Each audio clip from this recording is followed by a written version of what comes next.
Hey guys, it's Harim here. Today I'm going to talk to you about our phones.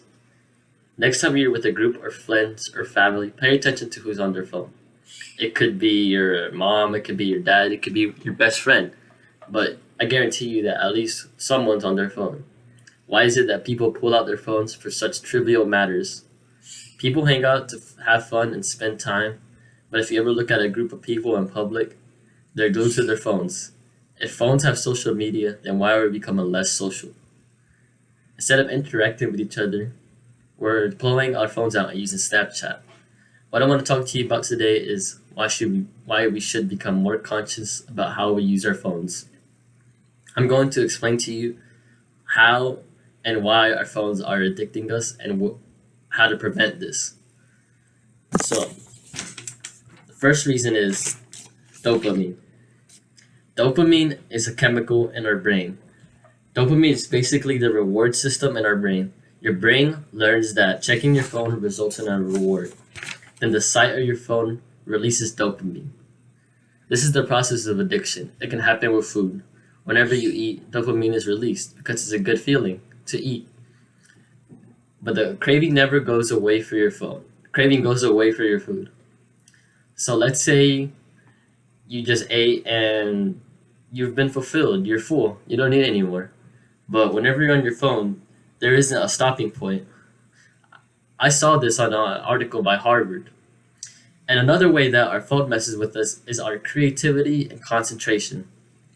It can distract you from those quiet moments that are so crucial to your creativity and concentration.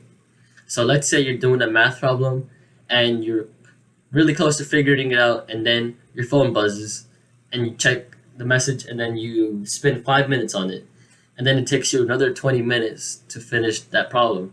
That's how our phone messes with us. It stops our flow. It stops that flow state that whenever we are engaged in something and we're so close to finishing it, just a simple ding can stop us. And another way that our phone messes with us is social media.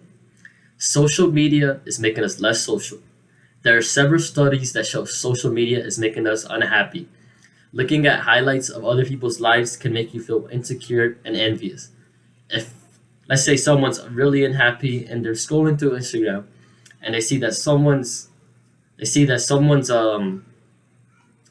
having a really good time and the person is just sad and they wish that they could have that person's life.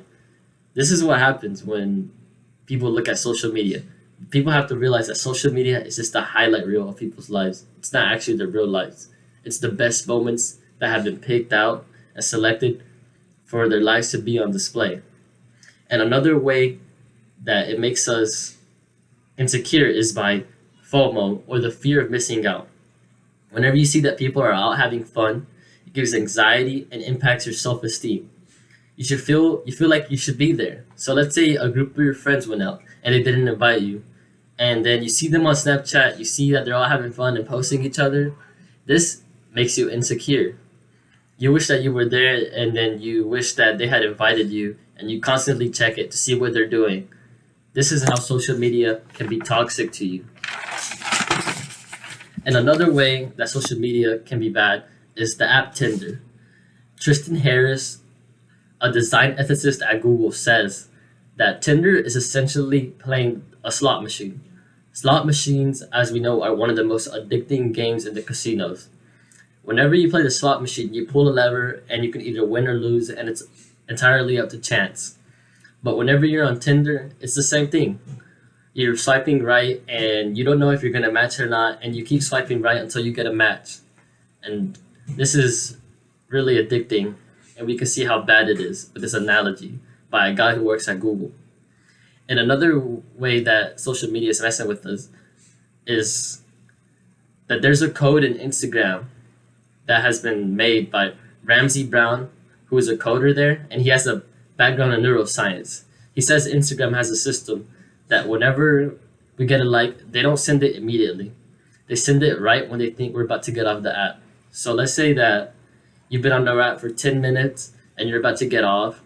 They'll send you the like right then so you can check who liked your picture and you can spend more time on it. That is how social media is stealing our attention. And another way that social media messes with you is your sleep. The screen on your phone emits a blue light. This blue light stops melatonin from being produced. Melatonin is the hormone that controls your sleep/wake schedule.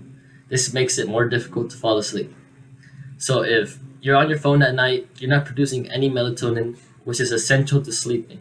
You need melatonin in order to feel sleepy, and our phones are preventing that. I found this on a website called sleepfoundation.org. And another way that your phone keeps you awake at night is it keeps you engaged. It keeps you engaged on the apps. You have games on your phone, you have people texting you, you have so many things on your phone, and you can't sleep with all these things. It makes it more difficult to fall asleep. You may see something exciting, you may get a text that keeps you up all night. This is how our phone keeps us awake at night. So now I'm going to tell you simple steps to stop this. Simple steps to cut down on your phone usage. So first, you need to check your settings, and there's a setting in there that you can see how much time you spent on your phone. And whichever app you spent the most time on, you need to cut down on those. And another way is you need to turn off notifications that grab your attention. So let's say that an app sends you a notification. You don't need that notification. You need to turn it off. That notification is just there so you can play the game. That's just distracting you. You don't need that.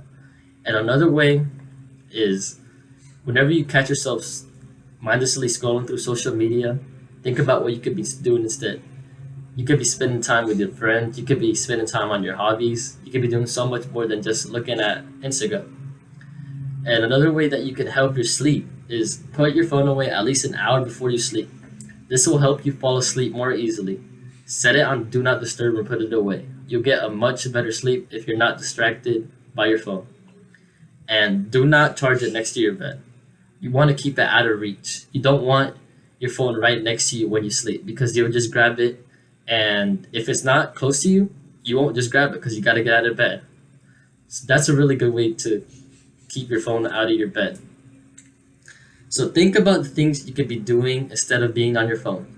There are so many different things we do to enjoy ourselves, but instead we use our phones so we are not faced with boredom. Have you ever said to yourself, I wish I could play the guitar, I wish I could learn a new language, or any of these things, anything that you ever wanted to do? There's a Chinese proverb that goes, the best time to plant a tree was 20 years ago. The second best time is now. There's so many things we could be doing. There's more to life than being on your phone. If you want to learn more about this topic, I suggest the book How to Break Up with Your Phone by Catherine Price. This book inspired me to do this speech. Thank you.